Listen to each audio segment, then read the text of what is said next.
C'est le genre de money time qui fait vibrer le public limougeaud. Mais cette fois, ce sont les espoirs qui animent Beaublanc. À 2 secondes du buzzer, à 60 partout, Yasmin Mambo a 2 tentatives pour remporter ce match couperé. Les 2 shoots rentrent, le tir lointain de l'adversaire non, le CSP est en finale. Je suis pas très bon à cet exercice, mais ils sont rentrés, c'est ça qui compte.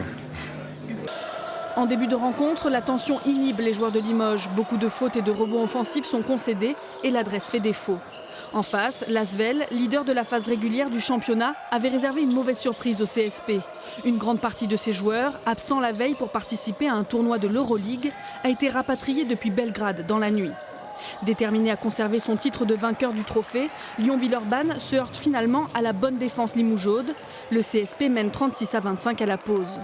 En seconde période, l'écart se resserre. Tout se joue dans les dernières minutes et à 22 secondes de la fin, l'Asvel égalise une dernière fois, mais Limoges ne craque pas. Les espoirs affronteront Cholet, finaliste régulier du Trophée du Futur. C'est un match qui peut changer demain le cours à certains moments, c'est-à-dire on va moins hésiter, on va moins trembler sur la ligne des lancers, on va moins même les shoots à longue distance. Donc non, je pense que ça peut être une victoire déclic. Ouais. Zéro pression sur nous, c'est pas nous les favoris. On sait qu'on peut le faire, mais on y va pour s'amuser. Nous. Félicité par l'équipe pro, soutenue par Beaublanc et scrutée par des potentiels recruteurs, les jeunes joueurs du CSP ont cependant bien des raisons d'aller chercher ce titre.